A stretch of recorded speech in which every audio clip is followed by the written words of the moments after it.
সুকান্ত কুমার পালের আমতা বিধানসভার মধ্যে এবার কিন্তু আওয়াজ শুরু হয়ে গেছে। আর মজার ব্যাপার হচ্ছে আওয়াজটা কোন দিন উঠছে, যেদিন হচ্ছে তৃণমূল কংগ্রেসের প্রতিষ্ঠা দিবস, ঠিক 1 জানুয়ারি। 1 জানুয়ারিতেই প্রতিষ্ঠা দিবসে কিন্তু একদম মাইক নিয়ে দুটো বক্তব্যের আমি একটা অংশ শোনাচ্ছি, যেটা শুনলে কার্যত চমকে যাবেন।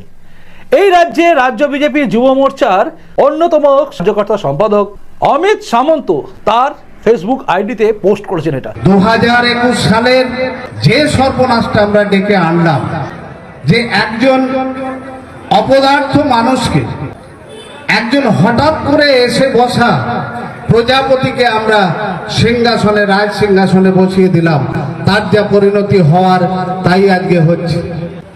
আমরা লাঞ্ছিত, বঞ্চিত, অবহেলিত মানুষের দুঃখের কথা বাংলার আইনসভায় তিনি বলবেন।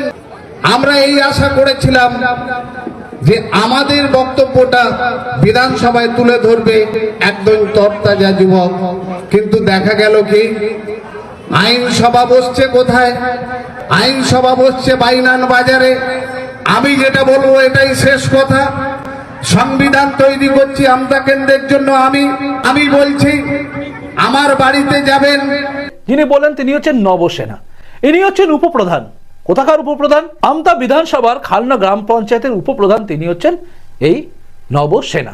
এই নবসেনার বক্তব্য আপনি যখন শুনলেন তখন বুঝে গেলেন যে কিভাবে প্রজাপতির মতো উড়ে এসে বসা বিধায়কের বিরুদ্ধে তার এই অভিযোগ।